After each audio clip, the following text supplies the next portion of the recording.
Hello there, welcome back to Vox Syreni plays Monotype, Normal Type, Pokemon Yellow. I'm sorry that I'm late by 2 minutes. I've been so tired today, so yeah, please bear with me today. But we're gonna be grinding. And how does things look with the team at the moment? Like, okay, good to know, good to know. Well, guess we'll just continue to grind. Hooray!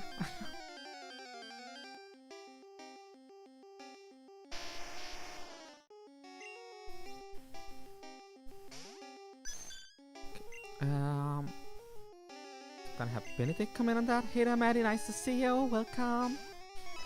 It's always nice to have you around.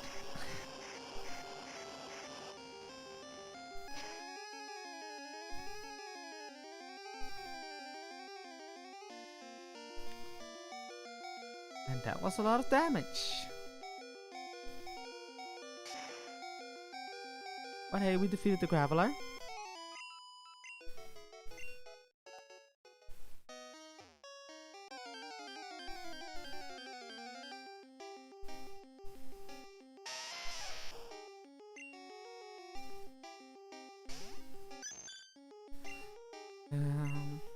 Probably defeated Geodude with a few body slams.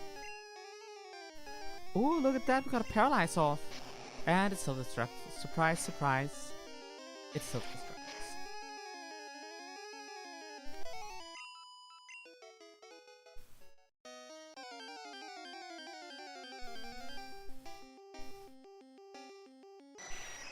I'm hoping that we will wrap up the grinding today.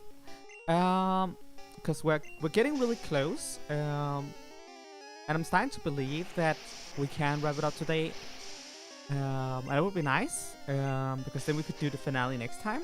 You know, the League and Mewtwo, which would be really nice. Yeah.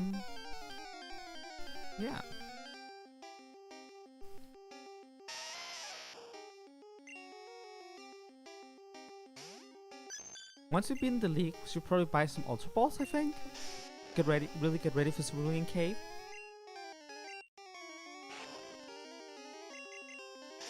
Yeah, we're probably gonna do that. And another explosion. Things explode.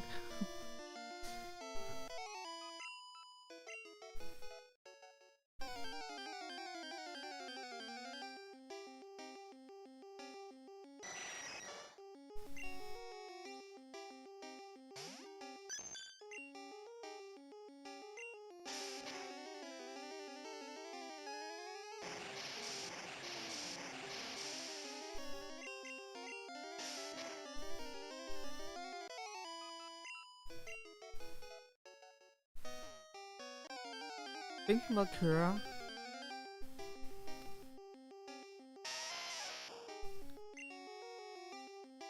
Kura is probably close to leveling up, I hope.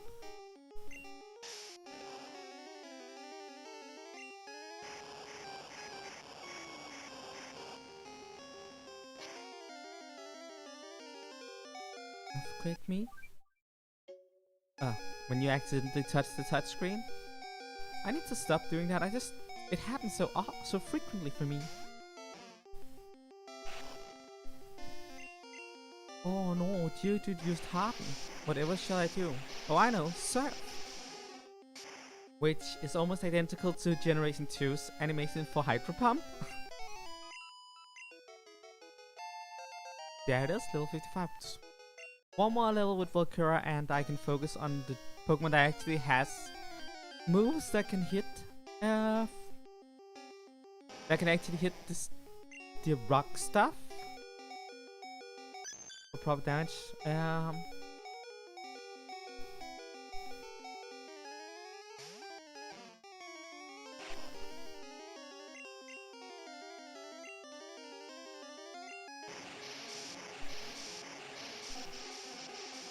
Okay, it froze for me for a second there, so I was worried about how to put it.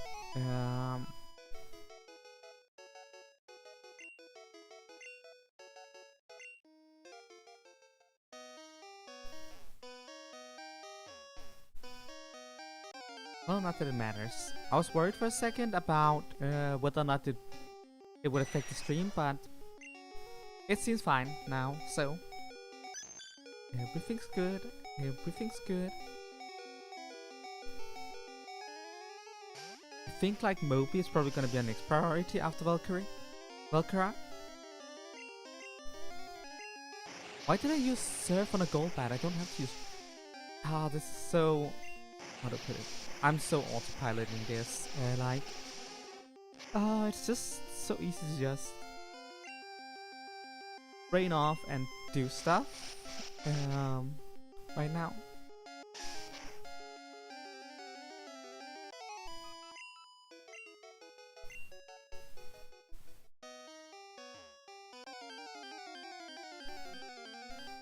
I'll predict that we'll have to go back to the Poké Center one more time, and after that Valkyria will be at the necessary level of 56, and then we will move on to working on Moby. Which I'm gonna assume Moby's gonna go a little bit faster than Valkyria, just because he has Earthquake.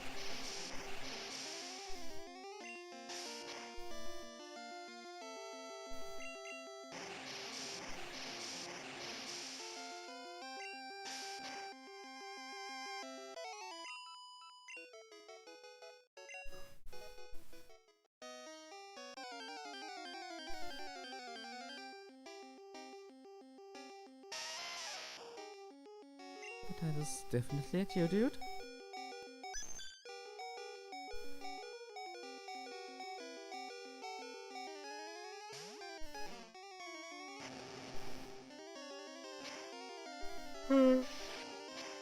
Well, apologies, I am a little bit tired. Happens at times.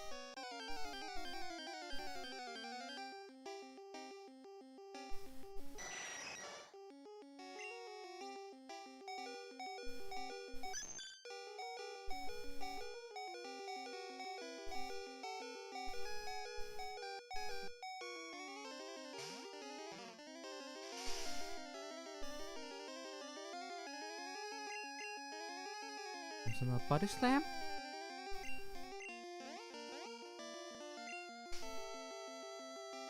I don't like that confusion.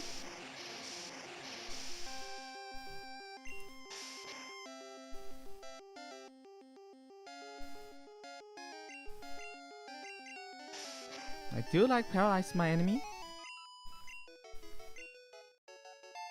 And level 49, beautiful. Joe is also getting closer to that level 56. All around just great.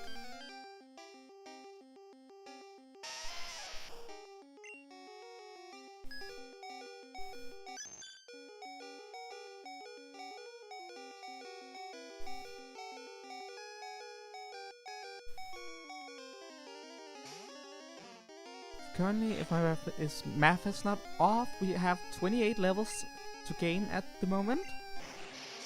28. That's not too bad.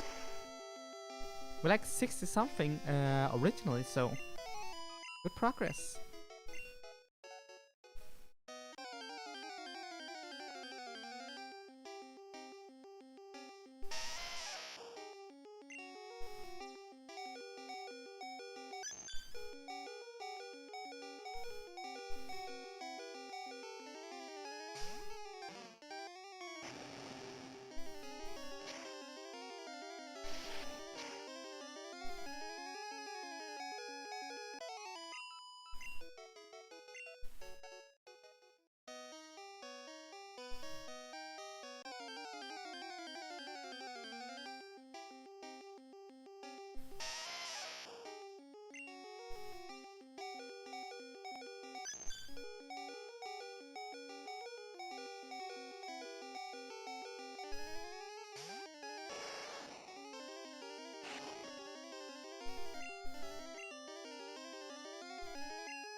Not if it takes out my Geodude. Takes out the Geodude.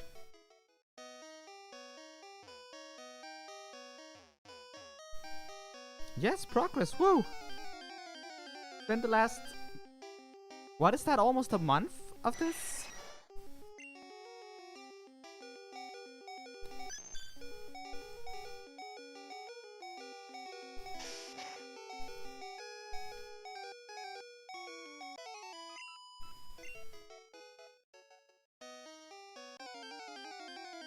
At least a couple of episodes.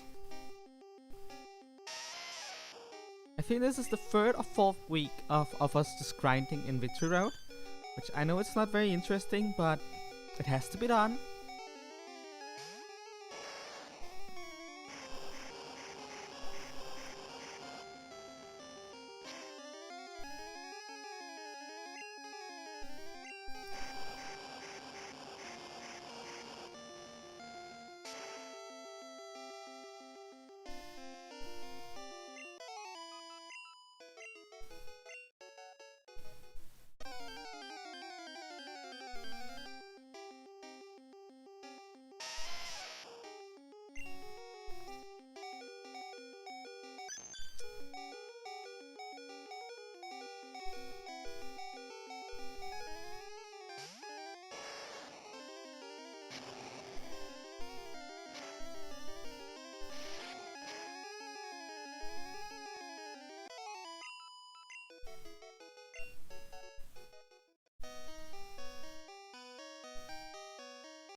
Optional requirement, you can see it like that. I'm just thinking that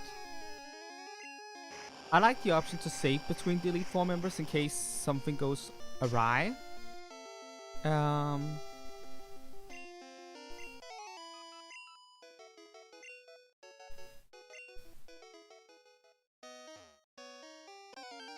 guess no, I don't. I do that in my casual plays with... That probably skirts the line of cheating on a stream run, so you know what, we're not gonna do that. But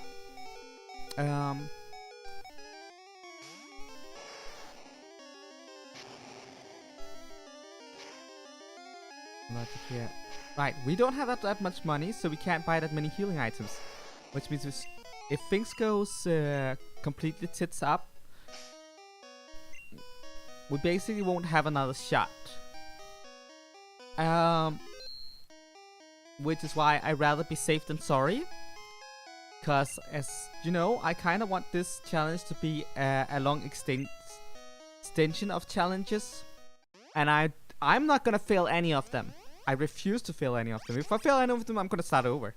I'm just gonna straight up start over. 18 typings, 18 challenges. I'm doing this.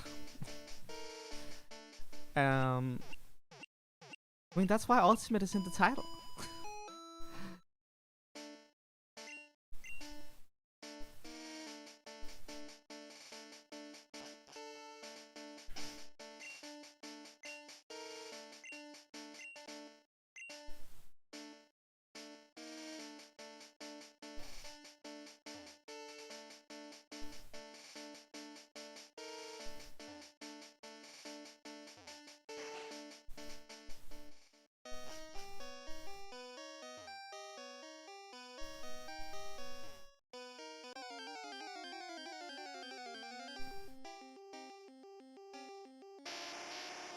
Don't even joke about that.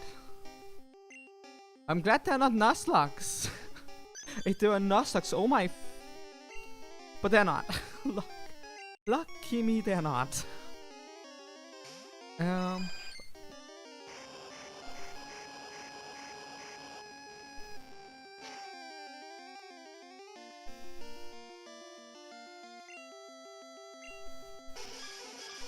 Yeah, Porygon ate so many resources that I'm not sure how to follow through on this. Yeah.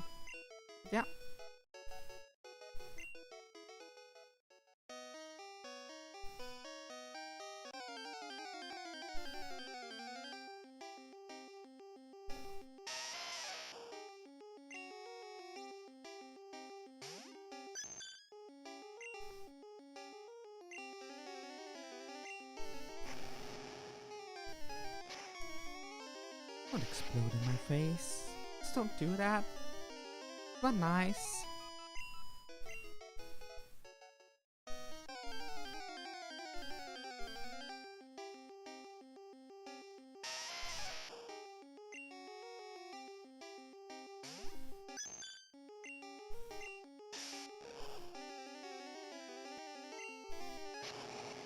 And more things that explode.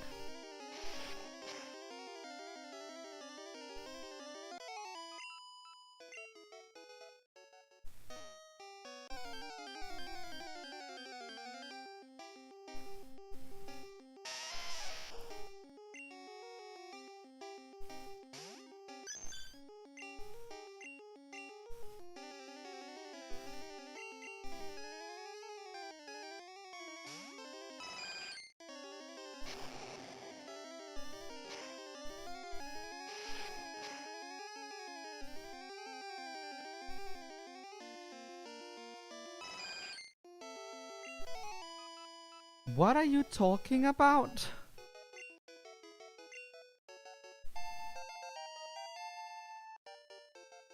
I'm not sure what you're on about right now, Maddie.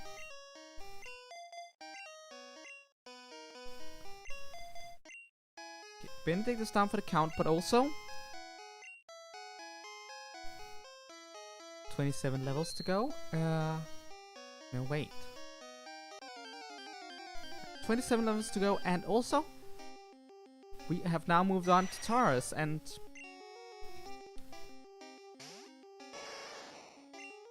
Taurus can handle most of these threats by himself.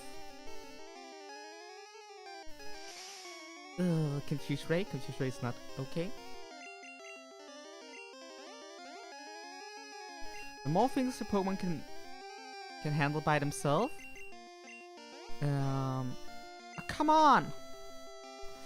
The quicker these kinds of things will go, because battles will be shorter. I'm saying as I'm hitting myself repeatedly in the head, but yeah.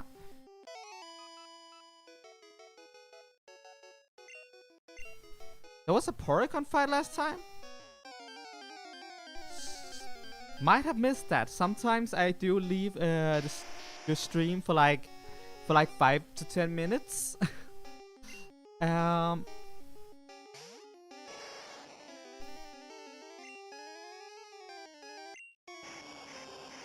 I missed a fight with a Porygon? I can't remember it at all. Wait, no, that took half an hour. I should have noticed. I am confused.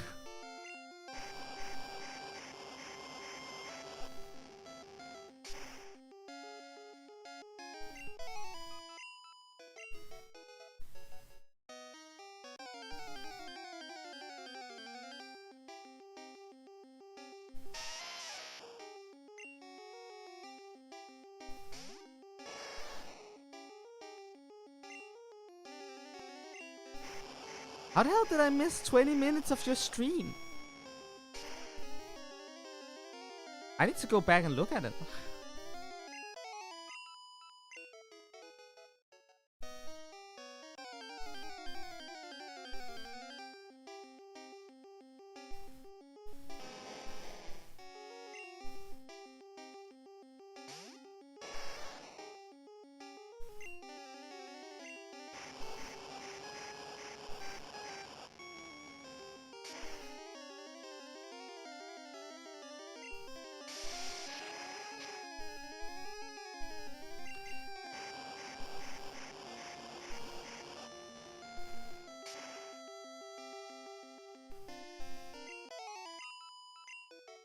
And 26 levels to go. Things are just trickling down now.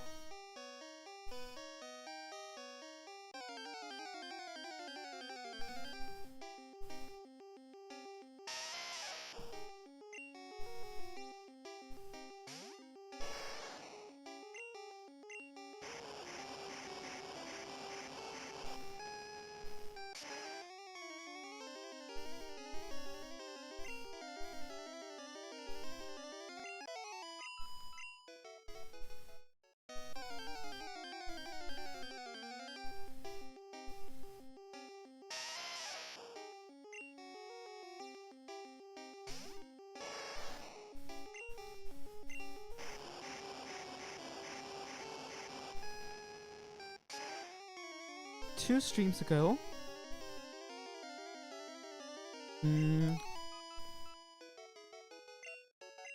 I do wonder if that was one of those times where I wasn't available. 50 minutes still seems like a lot for me to miss, but maybe it was one of those times where I said I might not have been available for modding your stream. That happens. After all, we both sometimes have other things to do, which is fair.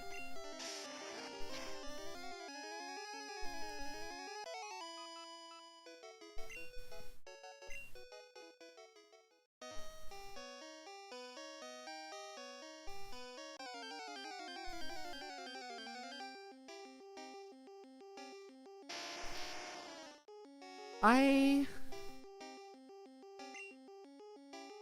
do not have that many interesting stories in terms of the Pokemon trading card game.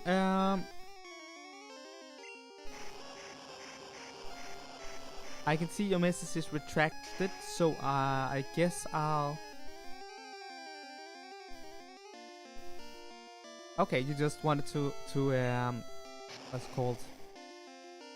Ah, come on! It was almost dead. Don't self-destructed me. Oh my god, we survived. We still got XP. Woo! You just want to correct some spelling error or something, I assume. Well, enough about that though. I'm curious to have any interesting stories in relation to this Pokemon TCG, and I sadly do not.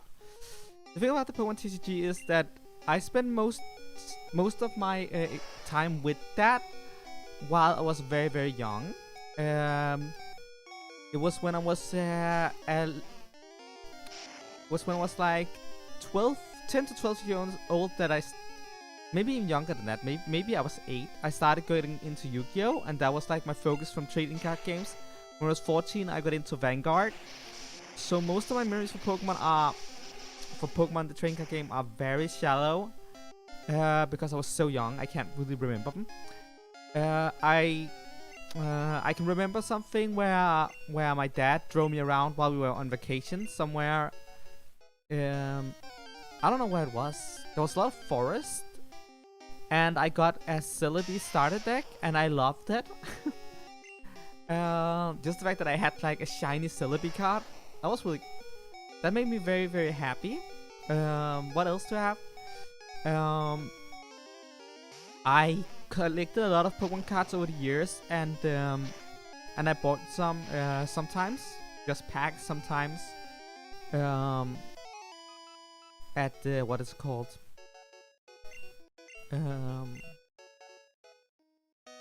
Sometimes secondhand, you know, at the flea markets or the like. But I don't have that many Pokemon trading cards anymore, because when I was a teenager, once I stopped having interest in yeah, Celebi is pretty awesome.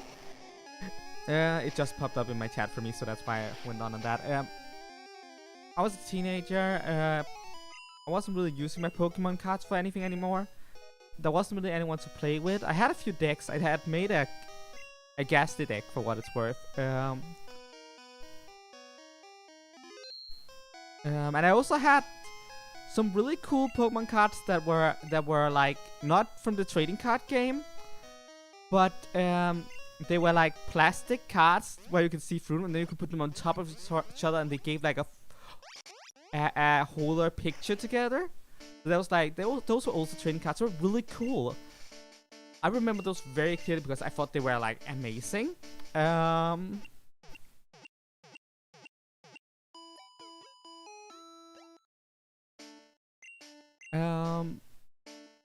So that's something. I wish I could remember what the series of those cards were called, because I bought them at a kiosk. What is that called in English? Like a mini mart. I'm pretty sure they were official because they were pretty cool quality, and they were very, very awesome.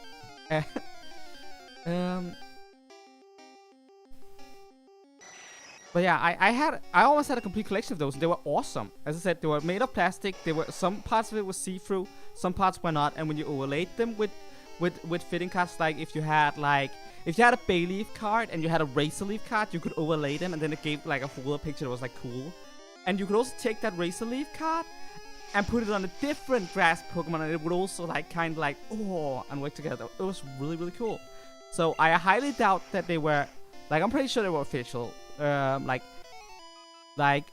if people have never heard of them, I think the reason is that is some high quality weird ass shit,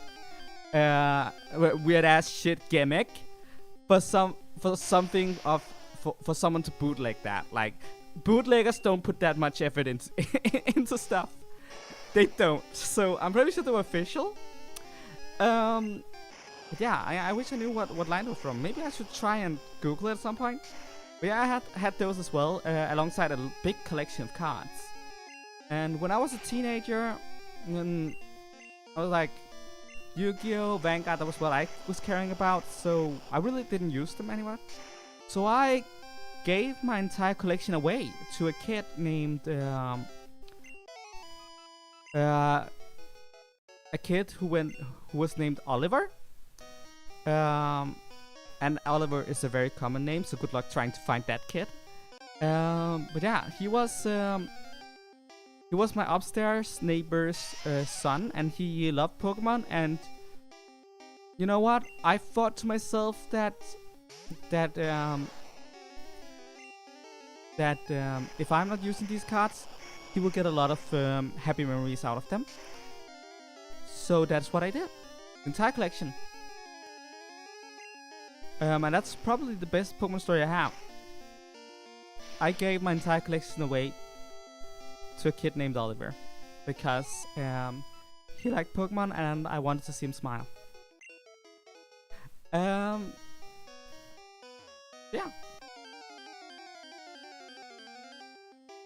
There has been time over the years where I might have regretted it a bit, but ultimately I think as long as he had fun with them, it was worth it. Yeah, that is conclusively all my stories about Pokemon trading cards.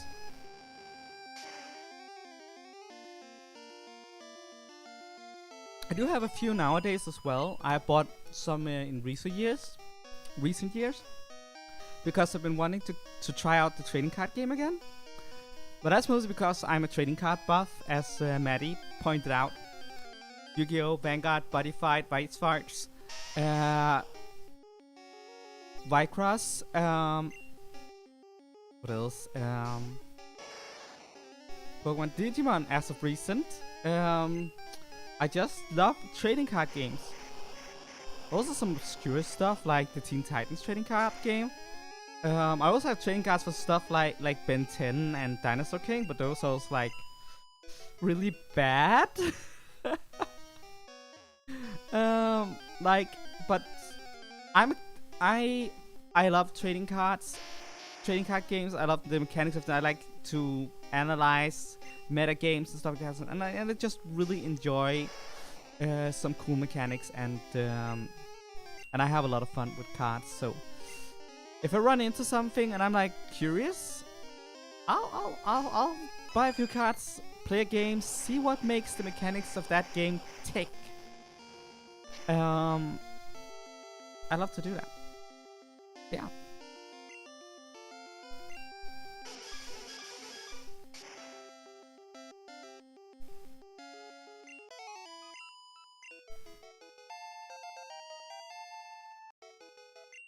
$25. I feel like this countdown is finally rolling a bit.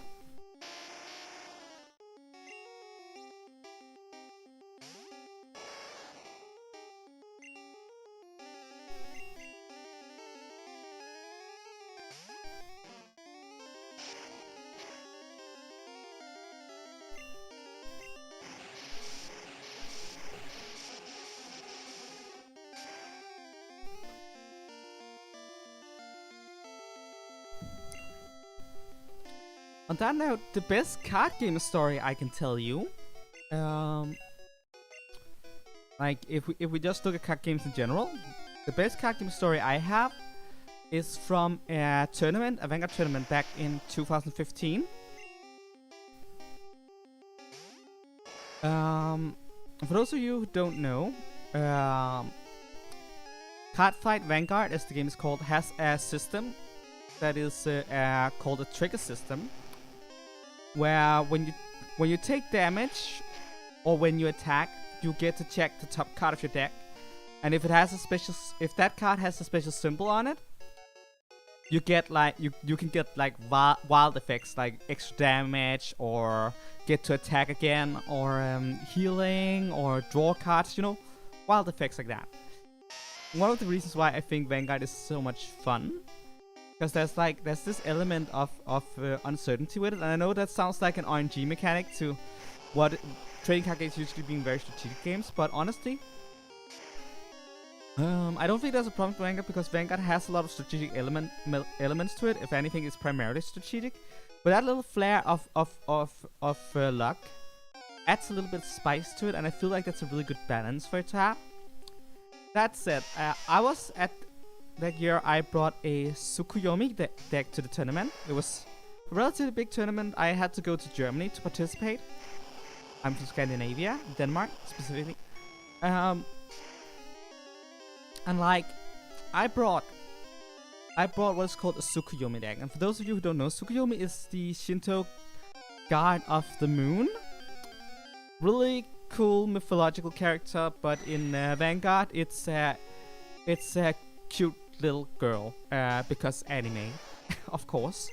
But I ran a Tsukuyomi deck, and Tsukuyomi's specialty is that she cycles through her deck very, very quickly.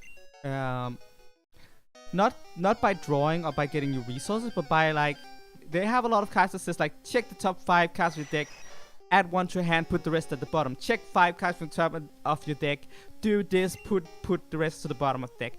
Which meant if I did that fast enough, I could stack the deck. I could literally stack it. Most people who played Tsukuyomi at the time used her resource searching more to get quick draw power and to overwhelm your opponent that way. But I actually memorized all the cards I put in at the bottom of the deck, so I could properly stack it. I was counting my deck, so I always knew how many cards there were in it and how many cards I put at the bottom. And once we hit the bottom, you know, the part that I had set to the bottom at an earlier time, things got wild. Thanks to the trigger mechanic, I could consistently be like, that's the top card of my deck. I'm attacking now. I'm gonna deal extra damage. Oh, you attack me now. Ooh. Oh, you think I'm gonna die? You think I'm gonna die? And then I like flip over and like, oh right, I'm gonna heal.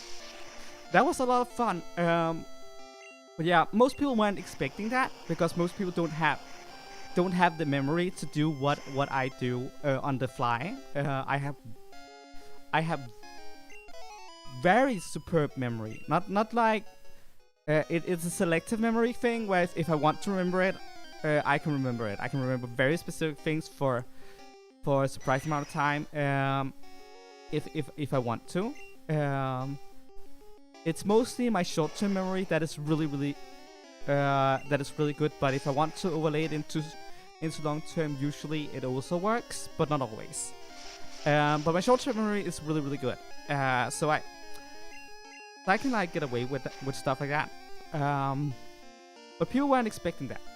They weren't. And it was in the semi-final.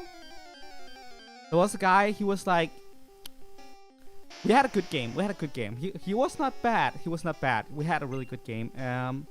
But he tried. But once it became my turn, after a long game, he had already lost when it became my turn. But he didn't know that. And he was very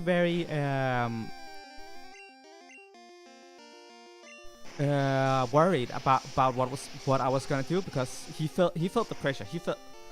he could tell that this was gonna be a big turn, and I could tell he was thinking really hard on how to defend himself properly. And then he barely did. And I start checking for triggers. And I get to check 3 times. And because I already stacked the deck and I already knew what was coming, I got 3 power boosts and 3 extra damage to him right that turn. And he was blown away. He was like, it was like he realized that I had stacked the deck and I was actually doing the memory thing. Fun fact about the memory thing is also that was prevalent in the anime. There was a character in the anime who did that. I thought that was cool. That was why I was doing it, because I was like, oh, she can do that in the anime. I can do that in real life because I got good memory, and I thought that was cool. So everyone knew about the strategy. There was just no one who actually did it because basically nobody in practice have that kind of memory. But yeah, so once I did that, he was like, oh fuck. He realized that I did the memory thing, and he was like, and that caught him completely off guard. And then he died, and then he started then I went away for like 5 minutes or something like that, talking to some of the people I came to tournament with from Denmark. We're having a good laugh together, and then this guy starts cursing. Oh well, he doesn't. I don't know he's cursing. He starts saying a lot of really loud words in French. I do hear him say the word Tsukuyomi every once in a while. And it's just very, very harsh. He gets louder and more angry. And I could just hear that from the other end of the room. And I'm like, what is he saying? And one of the judges is like, oh, you don't want to know. And he was just... I think it was at least for 5 minutes straight. He was just cursing over that match in French.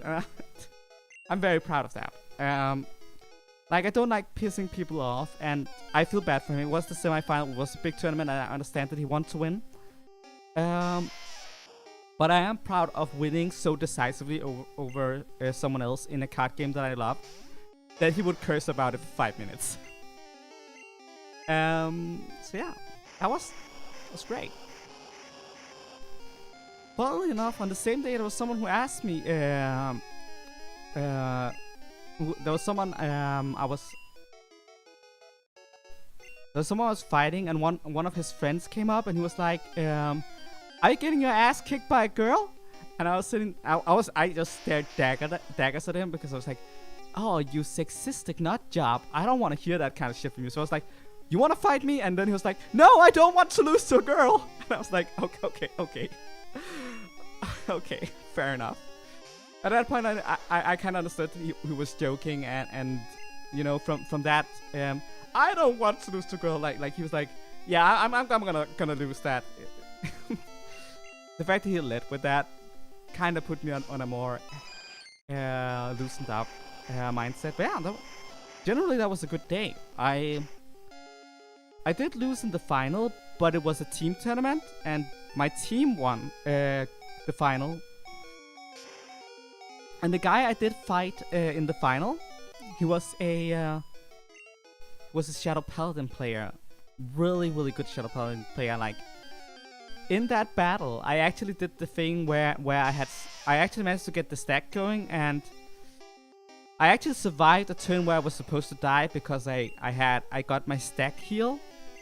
You know, the whole as I said before, if someone is about to kill me, if I predicted the stacking of the cards correctly, I can heal when I'm supposed to die.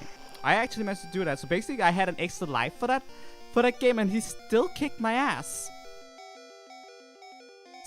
I was very impressed, and it was like, it wasn't even like a fair fight. I felt like he completely destroyed me. Well enough, he said that I was one of the better 24 levels to go. He did say I was one of the better Tsukuyomi Oracle Thinking players he's seen. Probably because, as I said, it's not common for people to do the memory thing. I don't know if nobody were doing it. There was probably someone, but you know, it was not common for people to do it, even though they did it in the anime, because people can't, practically speaking, memorize that many cards and also keep tab on how many cards that are left in their deck at the same time. But I can. Yeah, I don't know if that was a funny story enough. I feel like I had to over-explain a lot of things, which probably ruined the story. But it was really great.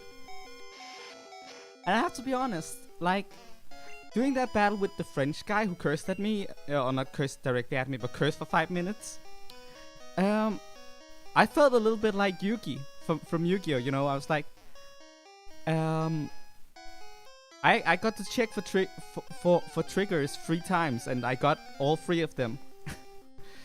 Because I've stacked the deck, of course, but that's still really cool. Like Yugi always top decks, and I just top deck 3 cards in a row.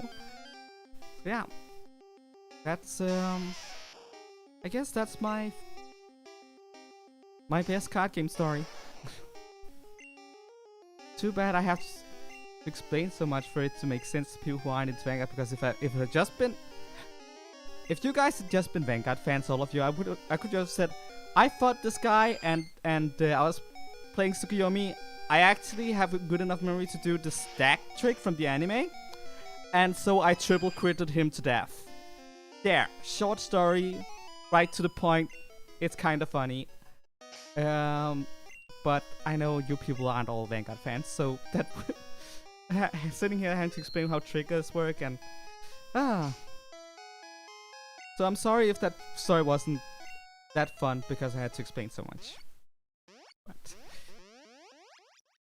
But trust me, if you all were Vanguard fans and you got that short version, it would have been funny. Oh well, funny. Not fun. Maybe not funny, but kind of cool. Kind of cool.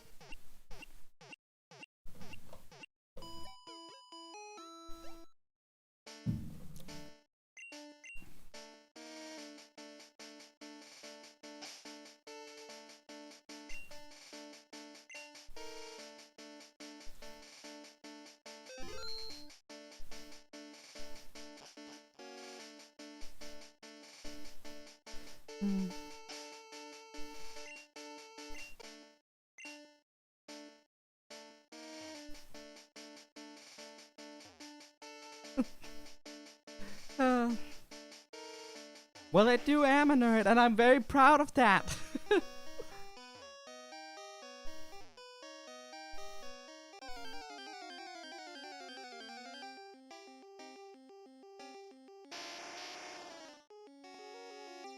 In fact, I am the coolest nerd I know. Okay, that sounded a bit arrogant. I'm gonna take that back.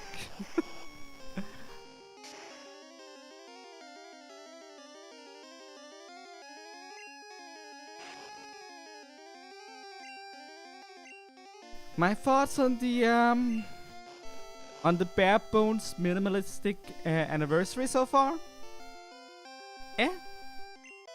It's been very boring. We haven't really been getting a lot of stuff. I mean, there's been some really cool card sets coming up, but as you already know, I haven't really paid attention to the Pokemon card game as of last long time, since I was basically a kid.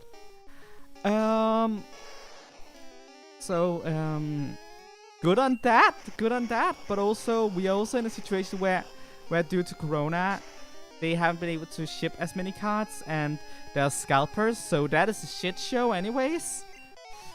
Then there's merchandise, which is, if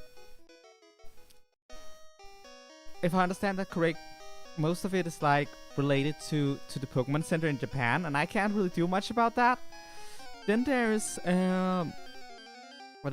then there's all the mobile game celebration things, which I don't care for because I am really not that interested in the what do we call it?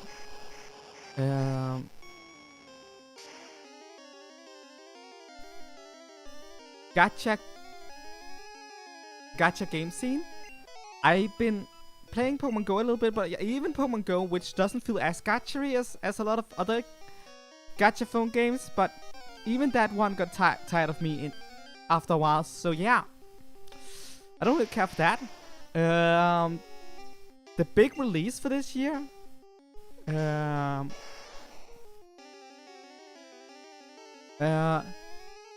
big release for what music? I don't remember any celebration music. The closest thing I can remember is the Gotcha thing, and that came out last year, so that doesn't count. The big release, the big anniversary release for this year is the remakes of Sinnoh, and Sinnoh is my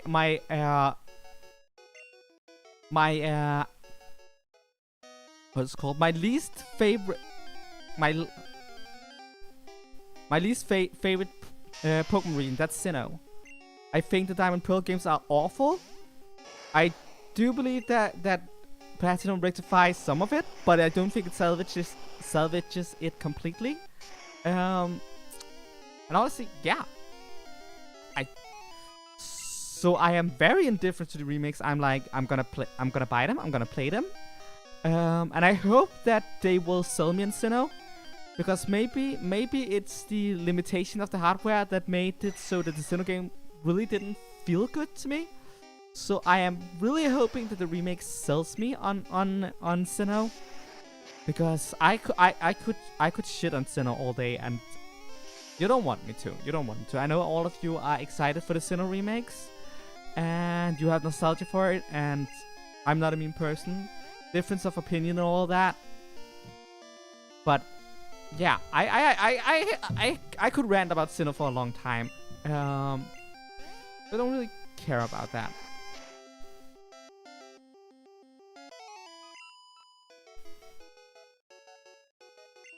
They're making a Pokemon album, and I felt I didn't know that. I wasn't aware of that. I might have to check that out. The only thing that Pokemon has revealed this year that I have cared about, aside from the album apparently, is Legends. And Legends doesn't come out until next year. It's not even like it might be part of the celebration that they revealed it, and it is mind blowing that they're trying something new, honestly. But yeah, it's not even coming out this year, so yeah, I think this year's anniversary has been very lackluster. Honestly, downright lackluster.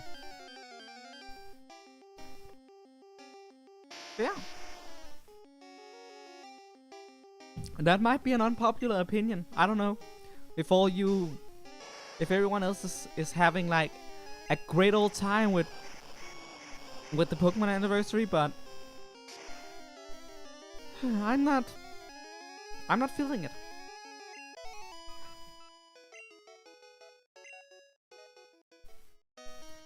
The Ace Attorney anniversary, on the other hand, I've been having a lot of fun with, thanks to the great Ace Attorney Chronicles release, which was a fantastic game, by the way. But I guess I should wait with talking about that till we get to the Ace Attorney streams Saturday.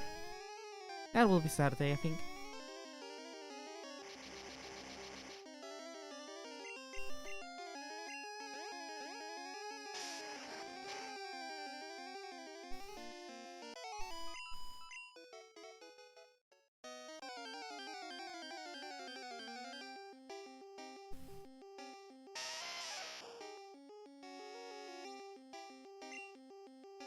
Yeah, it's very weird, right? The only game got for this year is the Sinnoh remakes. And like, even if I loved Sinnoh, they're remakes. I don't feel like that's a way to celebrate your anniversary year, especially because we all know that those are the easier games for the Pokemon Company to spit out, because they just have to recreate something that already exists, whereas building something up from the ground. I'm not gonna say that the Sinnoh remakes are lazy, because between the really stellar art style and and the underground areas and stuff like that. There's a lot of effort has been put into it. A lot of effort, and I'm actually curious to see where that goes. But it feels like a letdown that we're not getting something fresh or something more celebratory.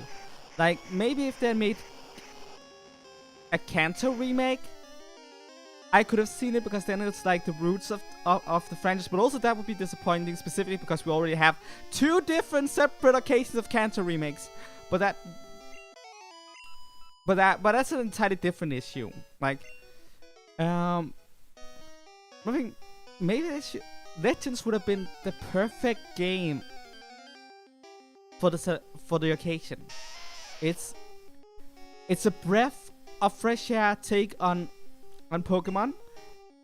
It dips into Pokemon history. It has Pokemon from across many different regions. Its starters is a combination of starters from different games over the years. So yeah, I feel like Legends would have been the perfect anniversary release, and it isn't an anniversary release. It's very weird.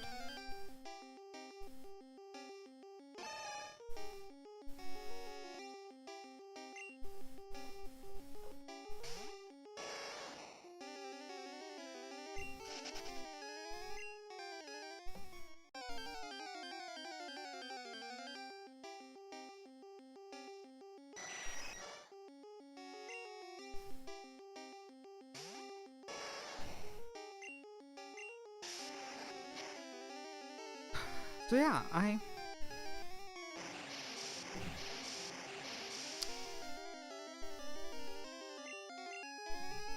another take that could have worked well for an anniversary could have been like a game where you travel to all the regions. Not like how Pokemon fans always have said, I want a game that's like Gold and Silver.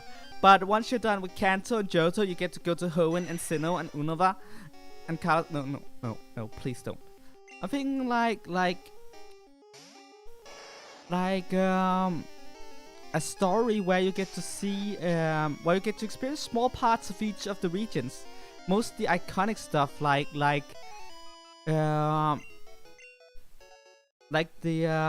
temples of Johto, the ruins of Sinnoh, Lumio's tower, stuff like that, and then you get to get a few Pokemon from each region to see like some of the most iconic ones, and so all the fan favorites are there, and you get to meet up with all the characters from each region, and they're all gonna and stuff like that. I think that could be really, really interesting. It would be quite the heel turn from the usual formula, but it would have been a celebration of everything Pokemon has ever made. And that could have been a good anniversary game. Another option for a good anniversary game would have been if they decided to do Gen 9 now. Might be a tidbit early for that, but if they did done Gen 9 now, but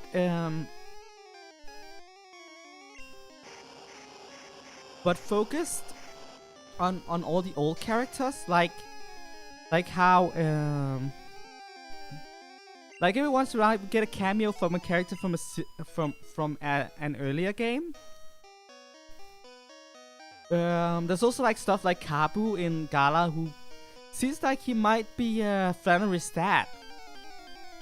If they made Gen 9, but everything was like Kabu, where you look at it and it's like, wait, oh, that's a reference to that. Oh my god. Or like, oh, the third gym is a normal gym? Norman is in here. Why did he move here? Why does he have a gym in this region now? So that, heck, you didn't even have to make Gen 9 for that. You can just make a new Pokemon game. Don't make it a new generation. Just make it a new Pokemon game, and then words here. Give us a new region. Use all the old Pokemon. You know, again, celebrate your history. Bring back the most iconic Pokemon, and then have reoccurring characters be like what fills up majority of the game. Celebrate your history.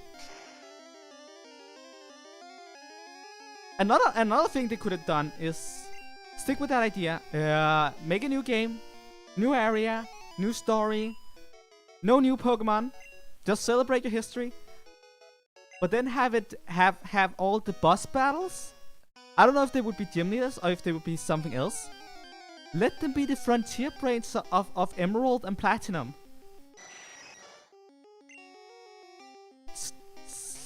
Show that you still care about them, about these characters, even if you won't bring back the battle frontier. Celebrate your history, you know? And then conclude some of the stories, do something with them so that we know where they ended up after that. Give us something. Heck, we could even explore more about why Annabelle has lost her memory.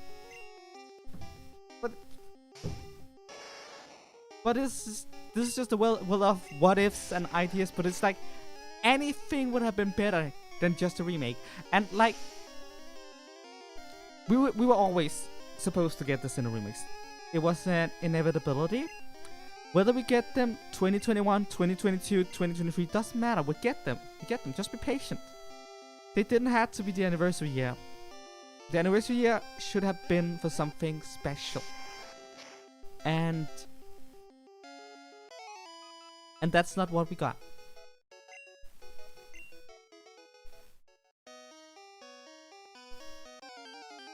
We got something that was inevitable.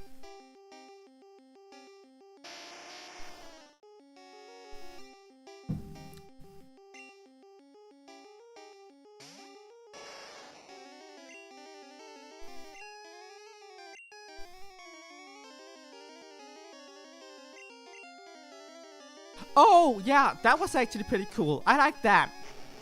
That was also a celebration of the history. Celebrate your history. That's what I'm sitting here saying. Celebrate your history.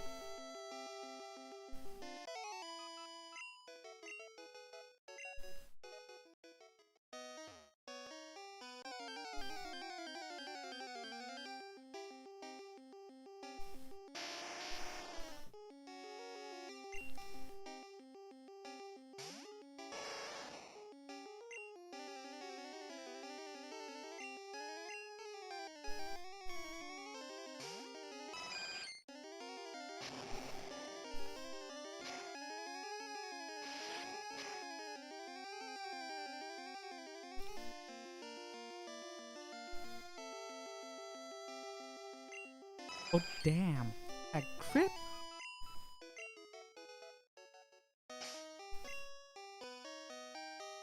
Okay, that looks like it's it.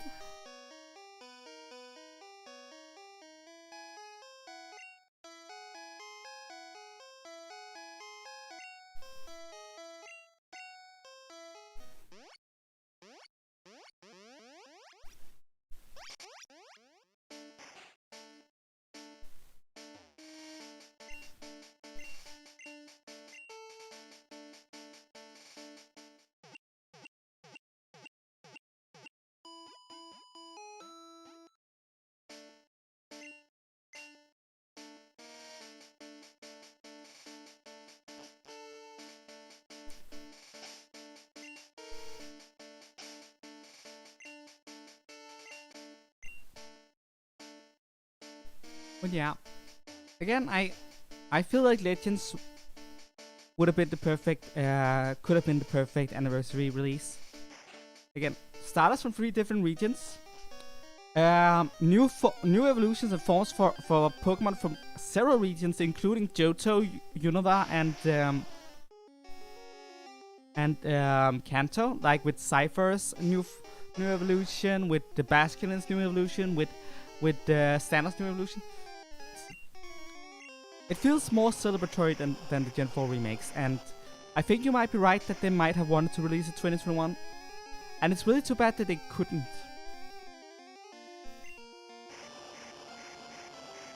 Uh, 56 is the level we're going for.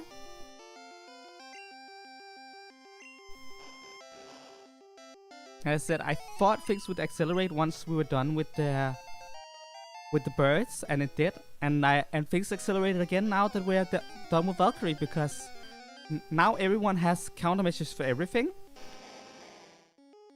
Valkyrie could handle the Geodudes, the birds couldn't handle the Geodudes. But Moby here, Moby can handle the Onyx and the Graveler, which is important because that means things are going faster now. We don't have to switch as much, which is ultimately why things are going faster.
Yeah. Sorry for being silent there for a moment.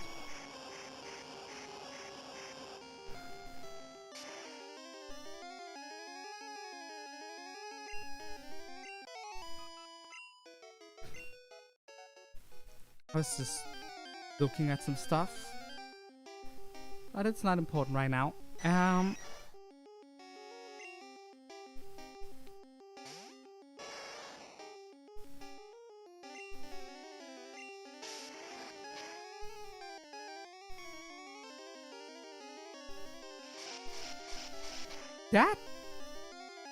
That there is such a tough choice.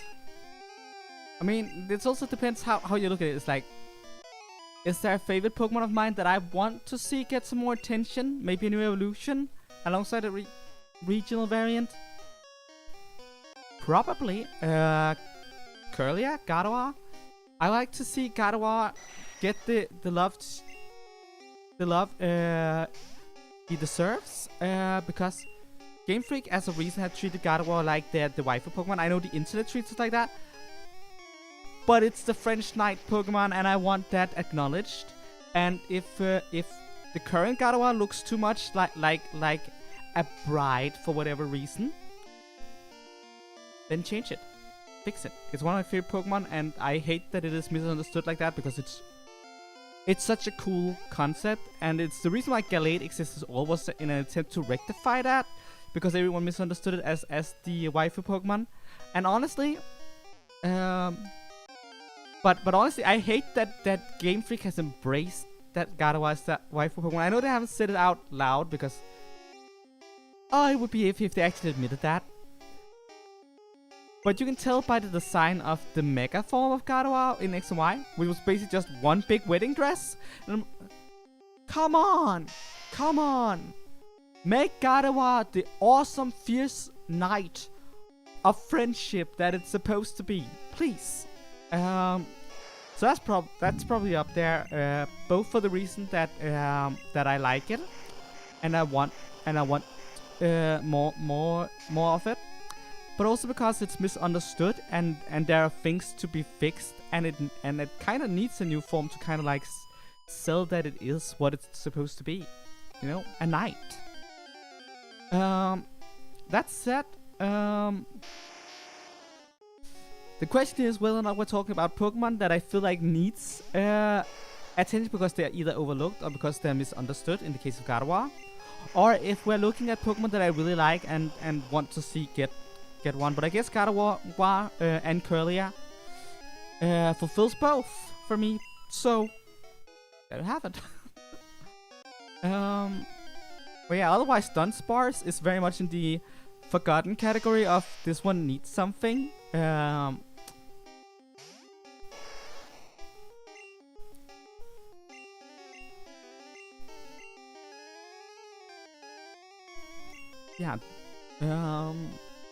What else? I would say Sandler, but Sandler has already gotten something. Delibird honestly also deserves an evolution. I don't know if it needs particularly a regional variant, but something, you know, so that it isn't just trash. Like, Delibird has horrible stats, and its gimmick with present is sad. No one is using it. It's in every Pokemon. It's not forgotten. Game Freak keeps bringing it back, but it's not good. No one is using it.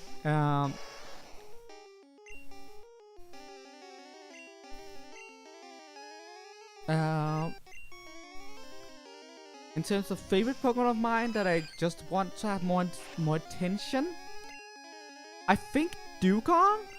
Actually, Dugong is also kind of forgotten. But in terms of favorite Pokemon of mine, where I just think that's a cool Pokemon I want to see get a regional variant, Dugong. Dugong is awesome. Also do Seal. Do both of them, Seal and Dugong. Give them a regional variant and an evolution. That would be fantastic. Also, give Jinx a regional variant. I don't like Jinx per se, but I think that's why I don't like Jinx. Fix it. I mean, like, I never really liked Mr. Mime either. It's kind of like just a creepy clown. But then they gave it a regional variant that tap dances with an evolution, and now I kind of like it. Slightly ironically, because it's still kind of creepy. But it's like, I feel like this is like just such an upgrade to something that looks so dumb that I feel like you can do that for Jinx too. You can make something that looks less dumb and go with that.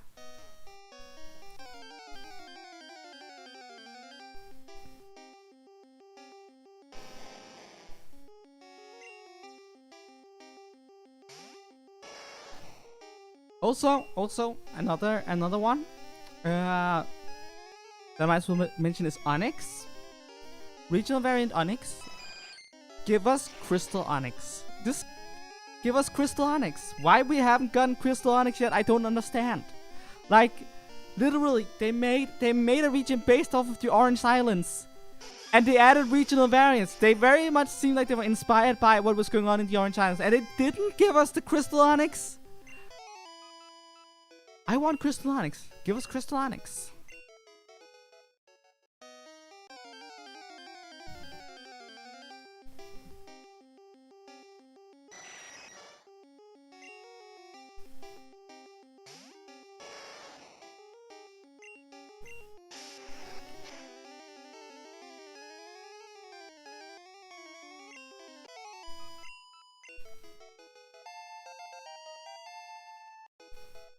And we're down to 23 levels.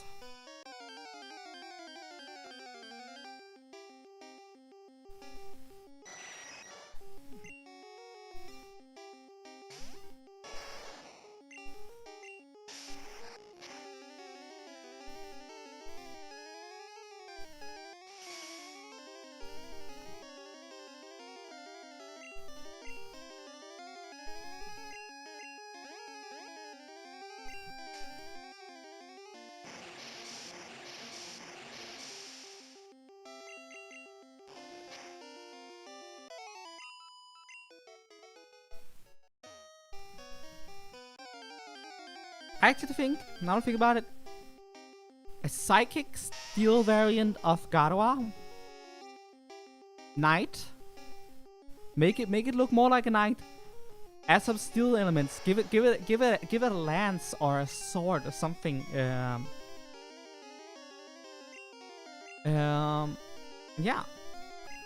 I think that could be really, really cool.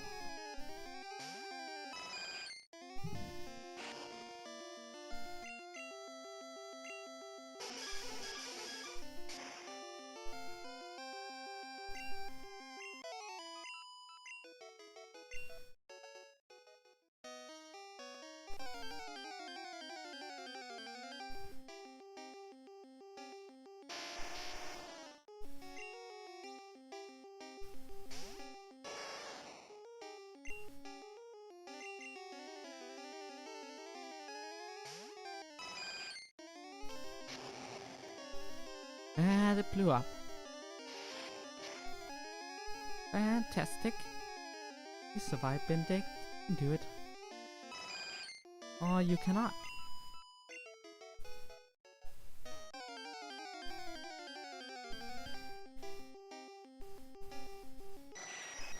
Actually, also in terms of Pokemon that kinda needs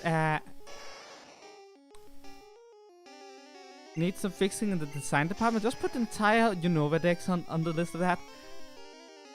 I have a lot of unpopular opinions, but the entirety of the Unova Dex basically sucks. Design-wise. Like, there are exceptions. But basically the entire thing. Like, Victini is okay, Sora is okay, but a lot of them doesn't feel quite Pokemon. I have the same problem with the new Cypher form. It doesn't feel Pokemon. But yeah, most of what happened with Generation 5 is, as far as I can tell, is that there was a shift in the art style around that time, where they went for the modern art, for what is now the modern Pokemon art style compared to the classic Pokemon art style. And nothing wrong with that. They want to streamline, that's fine. But it feels like a lot of the Gen 5 Pokemon were caught in the awkward middle stage between the newer variant of the art style and the old variant of the of the Pokemon art style. There are so many awkward designs. It's not like they're bad on paper, but it's that the execution is very much like, where I look at it and feel like it doesn't quite sit right. They figured out what they wanted to do with the art style at Generation 6, and I'm very happy about that, because the X and Y designs are really great. Some of the Sinnoh designs are also pretty okay. I feel like the Sinnoh was probably the start of that, but Gen 5 exemplifies the whole situation of awkward middle ground. But Gen 4 still has like a lot of the old design feel to it, so it doesn't falls quite as badly in the middle as Gen 5. Gen 5 have some of the best story and a lot of great maps and characters. So I love Black and White. They're great games. But I have gripes with the designs at that point, definitely. So any Unova Pokemon that gets a regional variant, I'm down for that. Like, what they did for Darumaka was such a straight upgrade. Like, wow, Galarian Darumaka is awesome to look at. Like, wow, they made something awesome.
Well, we have 22 levels to go.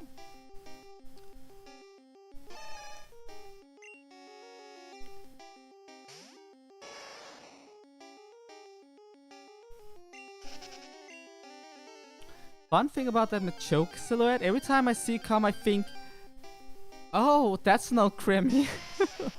It looks like an Alcremie, that silhouette, so much.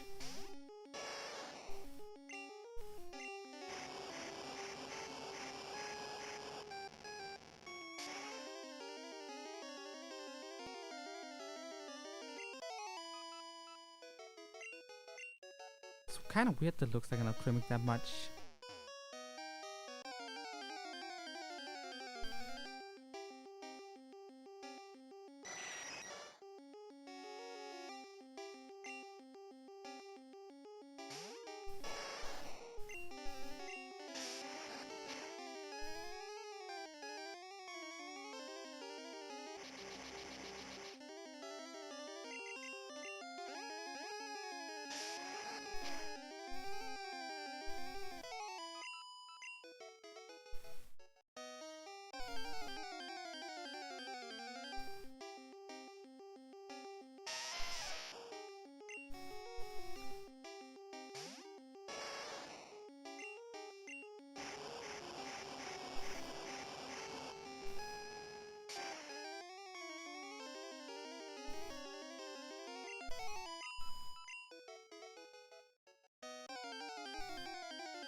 Down goes Onyx.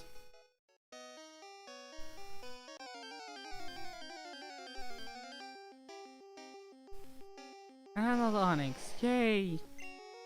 Let's take it out.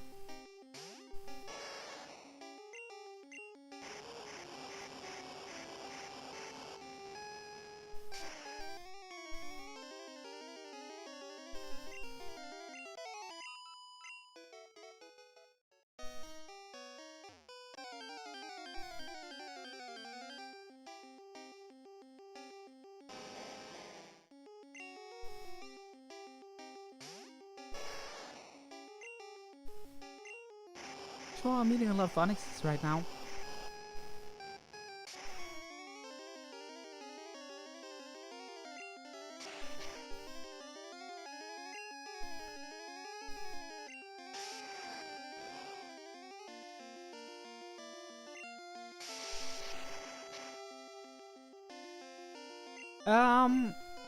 I mean, I'm playing Ace Attorney on Saturdays at the moment. I'll probably get around to Pokemon Snap at some point. And Pokemon Ranger.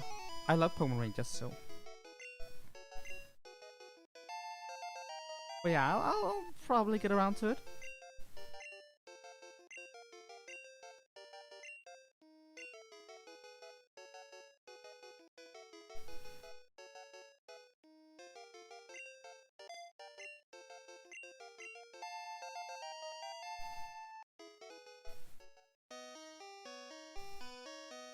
Well, 21 levels to go.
I haven't even played the new Pokemon Snap myself yet. I also haven't played the original one. I know I'm just went for Monotype and now coming back to talk, but I never played the original myself. It was for the Nintendo 64, and that's I don't even think I was I don't even think that was relevant while I was old enough to, you know, play video games.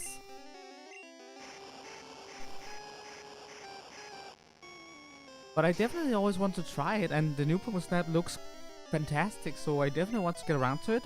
Whether or not I'm gonna stream it, that I don't know, but I might. I think it might make for a good celebration stream because it's a short experience. But yeah, we'll figure it out.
Can I beat that with straight balloon, or should I swap?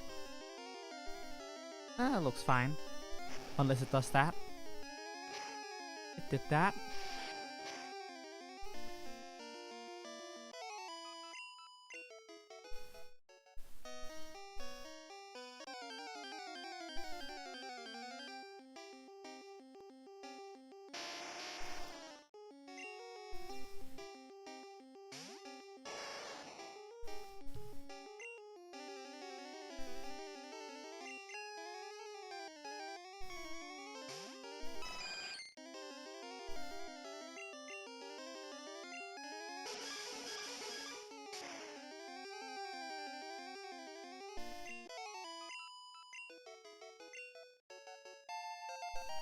$20?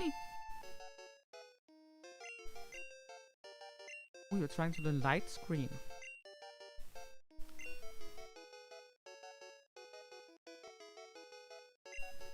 And yeah, I guess we're not learning that. I was kind of sitting there doubting myself a moment, but then I pressed the button and too late now. We're not learning light screen. To be fair, we have light screen on someone else, so it's fine.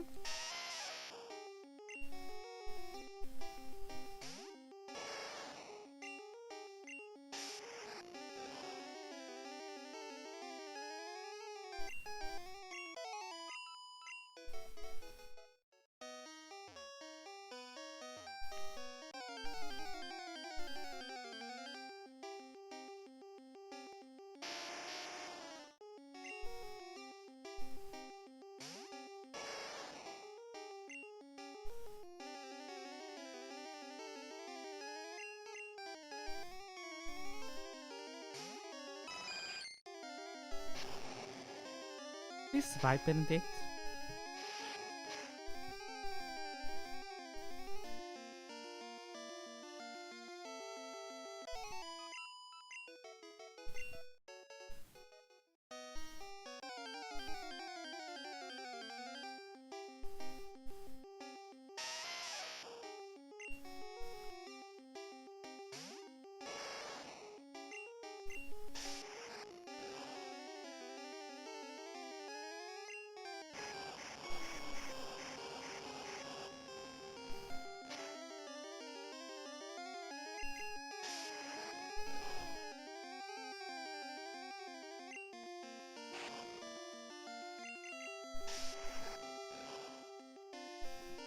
Down goes the Geodude.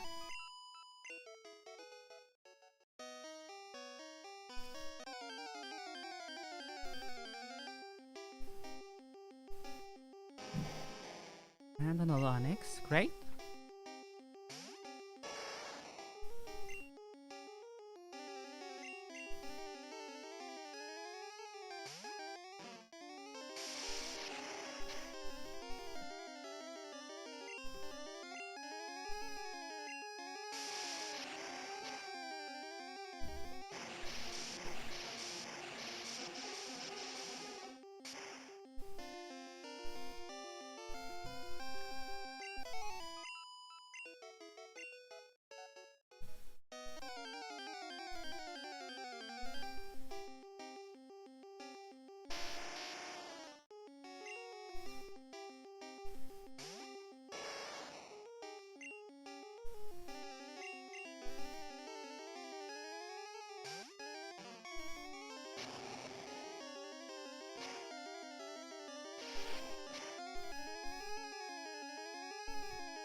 I probably also have the unpopular opinion on this one. I like him. He's not blue. And yes, I can see why it's disappointing that he's not blue. In a Cancer remake, you would expect blue. But he's his own thing, and you know, I don't mind the friendly rival. I don't really consider them rivals, but I consider them best friend character. But they serve similar function to the rival in the fact that they are like skill checks throughout the story and a pseudo boss that you meet every once in a while. And I don't think it matters whether or not it's a best friend or a rival character. I just want it to be well written, and I don't think he's well written, but also a lot of the rival characters are not that well written. I have really low expectations for them in general. So, yeah. Just what it is.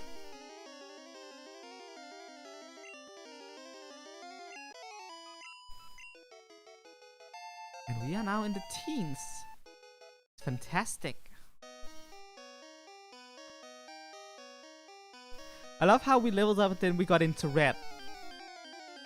We were an orange and we became red when we leveled up. That is so dumb. But yeah. So, but ultimately, yeah, that's my conclusion. I don't hate him. I think he's all right. I don't think he's anything special. And I do think it is dumb that they replaced blue with him because he adds nothing different to the table. Well, he adds nothing to the table that. But ultimately, he's fine. He gets the job done.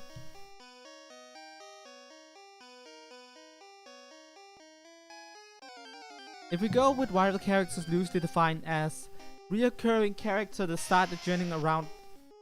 Well, not even reoccurring character that you fight multiple times throughout your journey, who is also traveling and might, and you might have a fight with them near the league, after the league, or in the league as their final as the final story segment.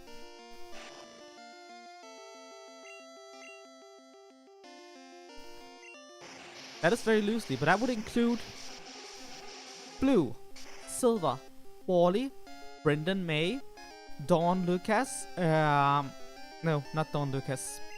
Never mind, because they actually don't fight you at all. Barry, Sharon, Bianca, N, Callum, Serena, Shauna, whatever the guy with the moves is named, and whatever and Trevor. I don't remember the dancing guy, but I remember Trevor apparently.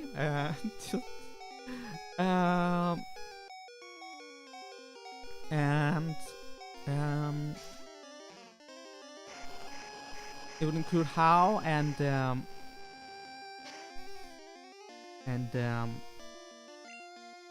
what was his name again? Gladion, Beat, Marnie, and Ha. As well as Trace. For a total of 9 character, or was or 14. I was counting on my hand, but I forgot how many times I went past the 5 one. It's probably 14 characters. The only really bad ones are from Gen 6, Trevor and the dancing guy, as well as Shauna and Callum Serena. Because there were so many of them that none of them had time to develop at all. Which means a lot of them felt like wastes of space. They had like these quirky gimmicks in an attempt to give them some semblance of a personality, but that's not a personality. A gimmick is not a personality, and honestly, slightly annoying. Those were bad. Sharon, Bianca, N, Blue, Silver,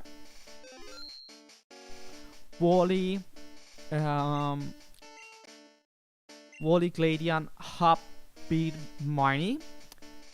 These are like the good rivals. They all have an arc, a story that they go through. They learn from their journey, and you can see them struggle and survive. And even if you don't get that impression directly off of the forced interaction with them, there are tend to be optional interactions with them, or other background lore stuff, like talking to Wally's uncle or dad in Verdantov, where you can get a semblance for what kind of person they are. Or there are other stuff like with Silver and his gold bat, where you can tell that they have where there are subtle ways where the world itself tells you a story about them. You feel like they have a character arc and like they matter in the story. That is great. Lily, I also want to put Lily here, even though she's not a rival character, because she actually has an arc as well. So I feel like she belongs among these guys. And then there's the middle tier. Like, we can put Dawn Lucas here as well, but Barry, Brendan May, and Trace, they more or less are there. They aren't bad. They aren't awful. They're kind of bland. They don't do much. But they do the job. They're serviceable. They don't really do anything offensive. And that's the 3 categories of Pokemon rivals. There's the ones that has actual arcs. There's the one that is just kind of there, and there are the ones that are literally trash. Most of them from X and Y. Yeah. I have no idea what you're saying wow to right now. I'm just looking at that like, when did that pop up? What did you say that to?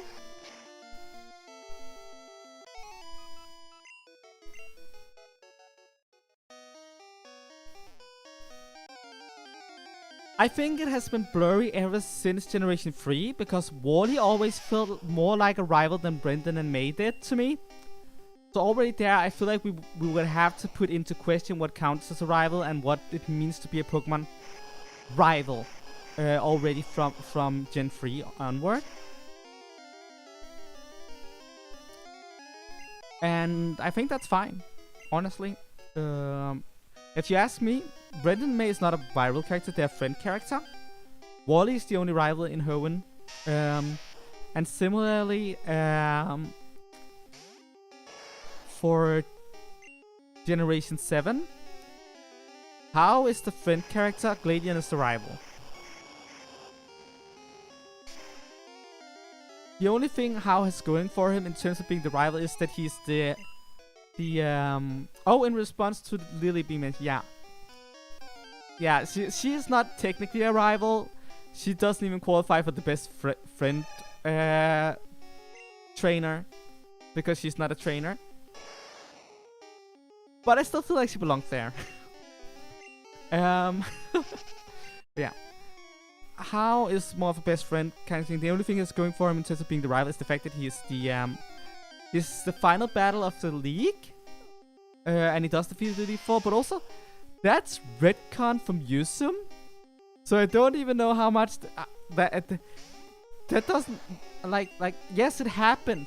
I'm not gonna say it didn't happen. It happened, but it didn't have any impact because in the previous games it wasn't him. It was Kukui. And his story is identical to the Sun Moon games, except for that.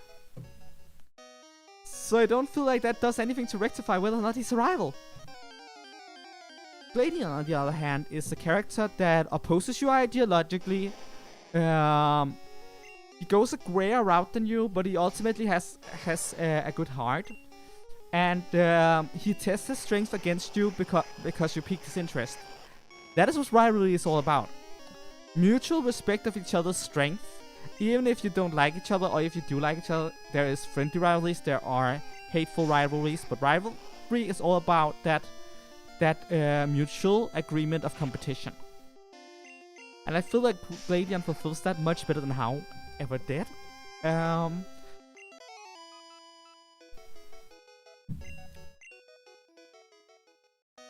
Like, Silver is also close to not being a rival, in my opinion, from Gold and Silver. Like, because at that, I'm not sure he qualifies as a rival and he doesn't just qualify as an asshole. Like, Silver is like the meanest reoccurring character in Pokemon, in a Pokemon game ever. And I think you know what I mean when I'm saying that. Like he if you talk to him before you get your first Pokemon, he will push you aside or kick you away. I don't know what is. It's hard to tell with the Pokemon sprites, but he's being violent towards you as he's basically assaulting you to have you get away from him. And then he steals a Pokemon, and other than that, he goes around mistreating his Pokemon for a long time. He does get character development. He does become a better person by the end. Otherwise, he wouldn't get a Golbat, a Pokemon that can only evolve in friendship.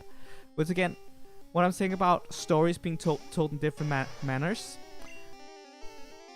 But ultimately, I don't feel like you ever look in the eye of Silver and it's like, you're strong, I'm strong, we respect each other. I don't ever think it's got that. It's more like, you're the bad guy, I want to beat you up. That's the feeling I get from Silver.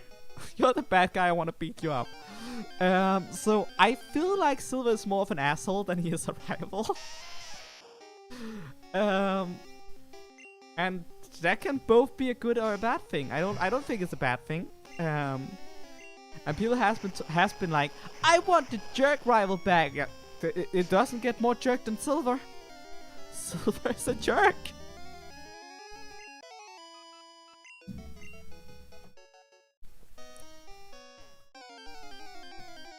Like, Blue is that, in terms of how Blue's written, he feels more like that arrogant snot who feels like he's better than everyone else, but then he's slowly forced to recognize your strength because you keep beating him, and that annoys him.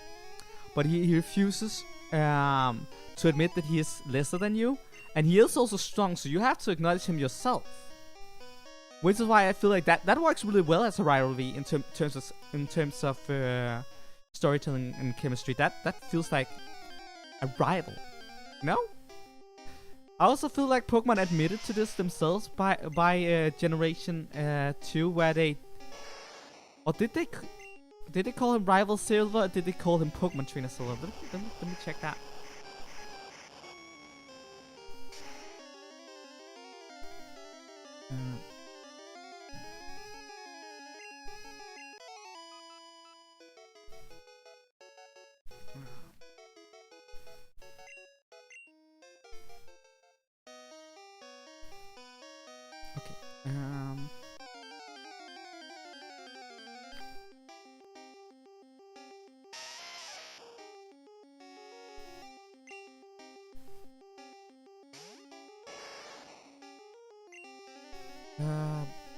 Rivals will appear frequently throughout player's journey.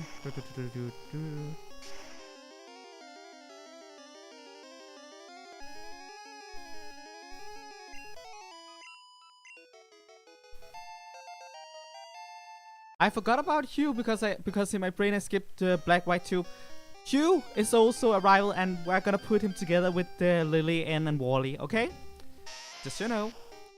Hugh also has a story, and he also feels like he matters in the plot. I don't feel he's as well written as some of the other ones, but he's not just there. He has agency. So yeah.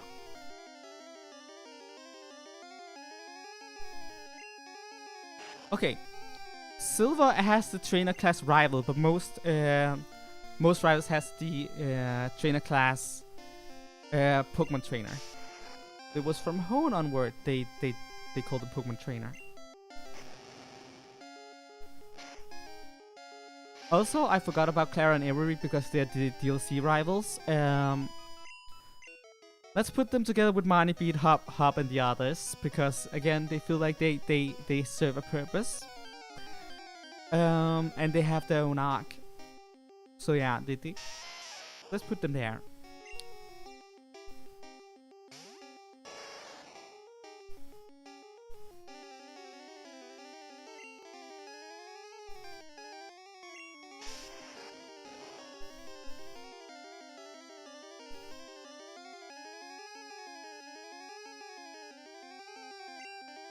Okay, there's 23 rivals according to Bulbapedia. And this list includes everyone I included, not counting the ones that don't have Pokemon, like Lily and Lucas, Dawn. Yeah, there are 23 rivals.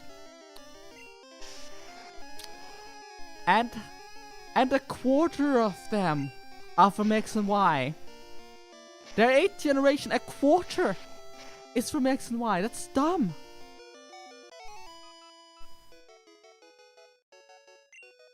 To be fair, another quarter comes from Gala, but I feel like that's better justified due to 2 of them coming from the DLC and they being counterparts to each other.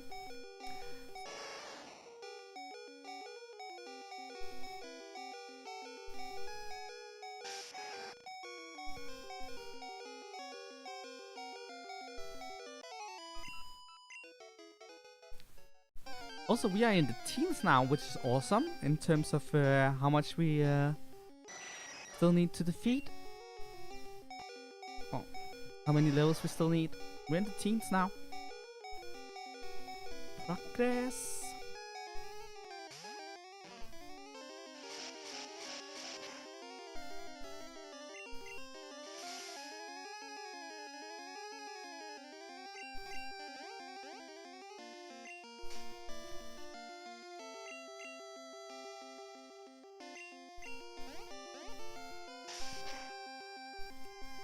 Actually, why didn't they make Lily the rival? Now I think about it, like, think about it. How serves as a friendly rival type character, right? He's there, he's your buddy, you have a few friendly matches. Why don't you do that with Lily? Lily is also like a friendly character who hangs out with you. And she has agency in the plot. Like, how does not have agency in the plot? Lily does. She has the counterpart flute and she helps She walks around in Nebby and she helps with the summoning of the legendary. Her family is entirely tied up with the main plot of Sun and Moon. Like, if they've just given Lily a Pokemon team, she could fulfill How's and her own role without the need for How. It just dawned on me. How is...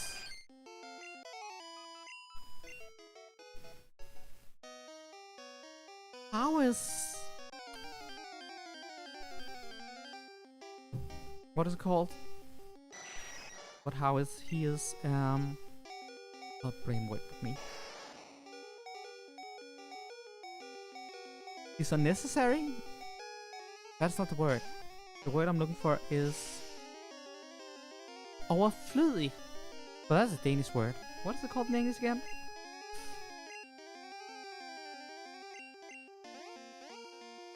Regardless, we don't need him. Looking at it, any moment where How shows up and challenges the player, Lily could have done it in his stead. And nothing would change about the plot.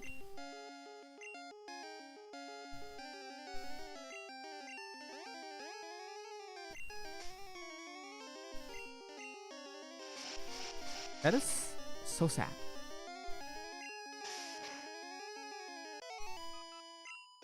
I actually just remember How has one thing going for him.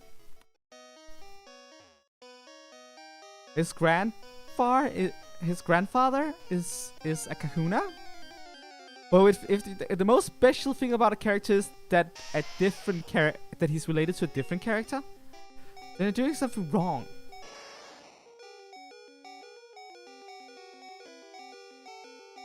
And I'm not saying How can't work as a character in concept. The timid, friendly rival thing can work. And as I said, Lily is also a timid, friendly character, so she would have fulfilled the same archetype if she was a trainer.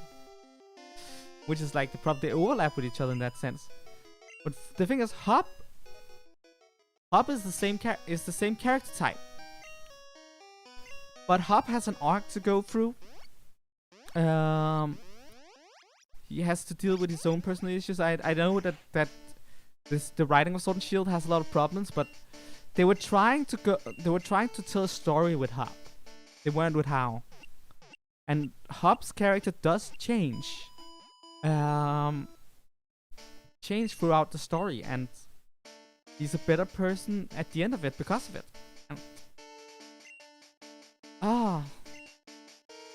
Just...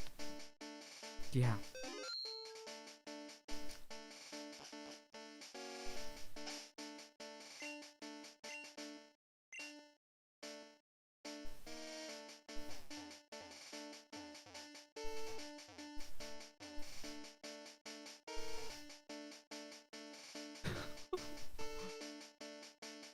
My defining trait are that I'm always happy, and my old man is an important character. Kahuna Hala isn't even that important. He's like the first real boss of the game. And then he's an Elite Four member, but I don't feel like he contributes that much to the plot. At least in terms of the fact that he's an Elite Four member and one of the Kahunas. There is some lore going on with him from the background stuff, which is infinitely more interesting than How, that's for sure. But I'm not sure if he's actually an important character. And as much as he's a part of Pokemon's world building itself, which can be an important role to play. Don't get me wrong, but that's not a key role in the main plot. And I know you didn't say that. You said he was important, but define important. If you're not playing a key role in the main plot, are you important?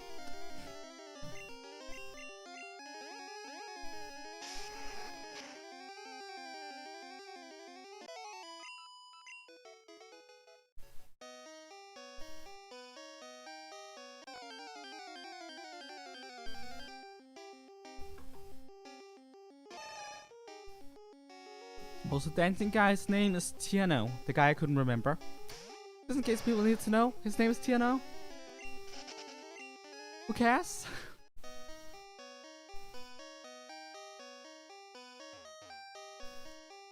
TNO Trevor suffers from the house situation way worse. Like, you can't entirely write How out of the story. You could replace How with Lily and it wouldn't change a thing, but he still serves the purpose in terms of the fact that he has the rival role.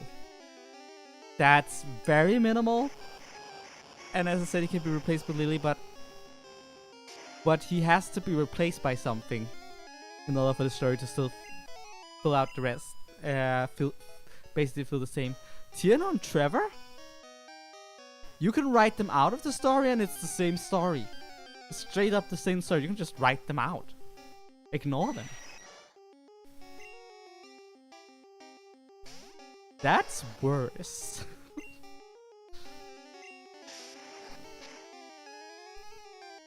That is way worse. But also I feel like Callum and Shauna are very interchangeable.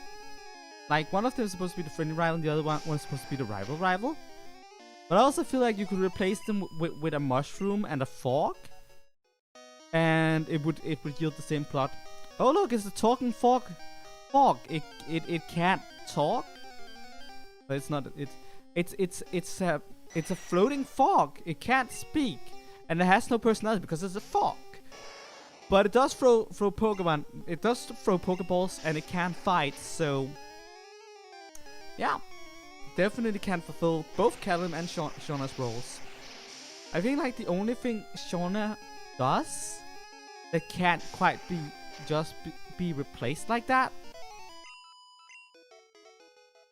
is the moment in the early game where there's like fireworks and she's supposed to be like a moment of, ooh, I might be romantic interest. Which is, yeah, okay. Fine, but also that means you could be replaced by Katy Perry, and it would yield the same story. In fact, it would be a more interesting story because Katy Perry actually has a personality, unlike Shauna. My point is, any pretty girl character could have fulfilled the same role. Heck, even a pretty boy character could have fulfilled the role, but that would have sparked interest in contrast, because when two women look into each other's eyes and look kinda romantic-ish while watching fireworks together, they're best friends. When the two dudes does it, it's gay, which is like sexistic double standards, but and lesbian erasure at the same time. Sexistic double standard and lesbian erasure. But let's not get into that, because if I get started on something like that, I don't shut up.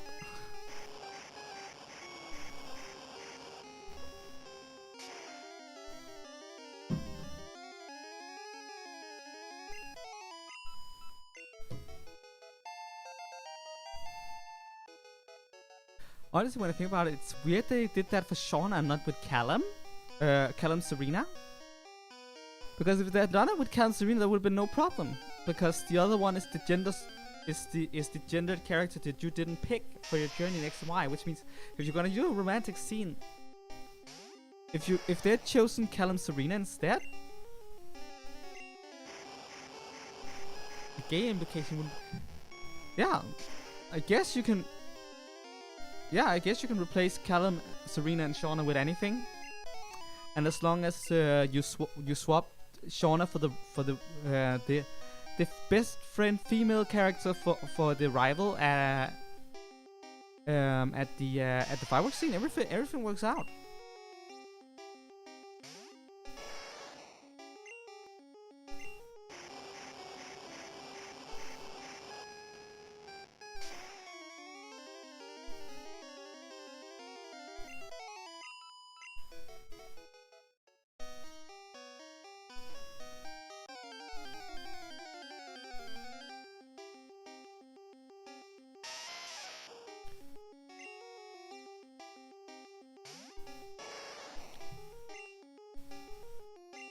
I want to give Barry some props here. Now I'm thinking through everything. I did put it in the blank group.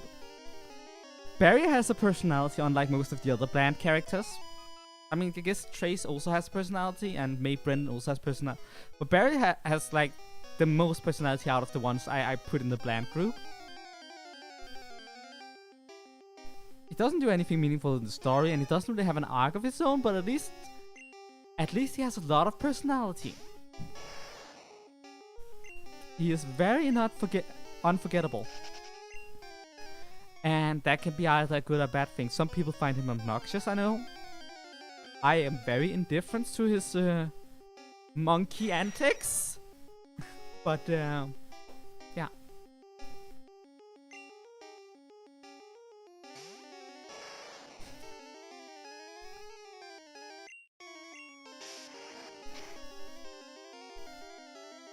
We started 2 minutes late, so I'm gonna give it 2 more minutes before we wrap it up. Might as well. I don't know if we're gonna get to the league next time. Maybe, maybe not.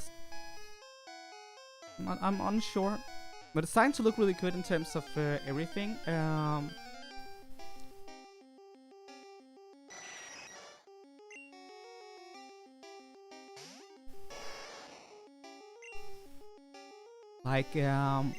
We lack 18 levels. Most of which are on Pokemon that does really well in this cavern. Including the Snorlax.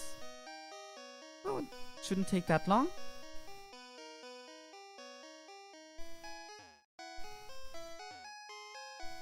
I know, right? I mean, I was just making fun of him. Yeah, he is weirdly animated.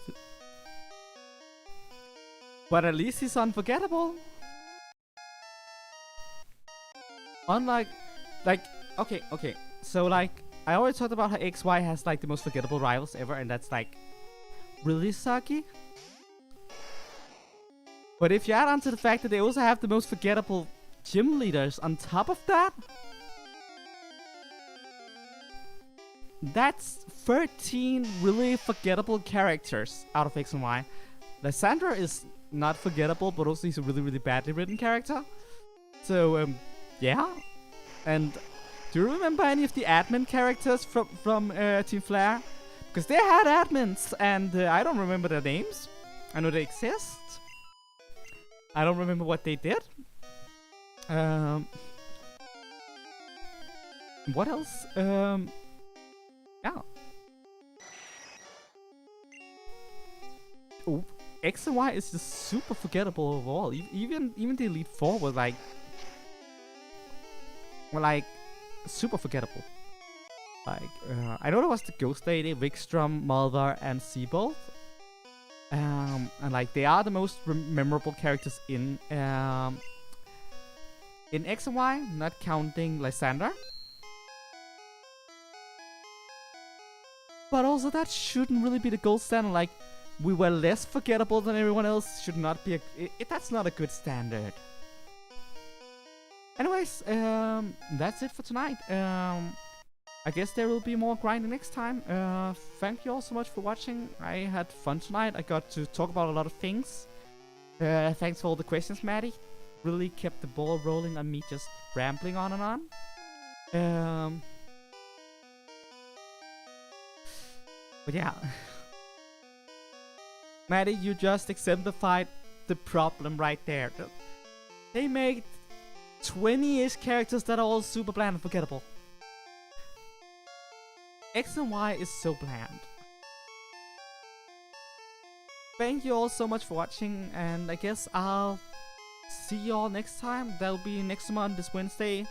More Pokemon next Monday. I'm likely to upload a Digimon unboxing Friday, and you know, there's Jason City Saturday and all that. I guess I'll be spawning out. Bye!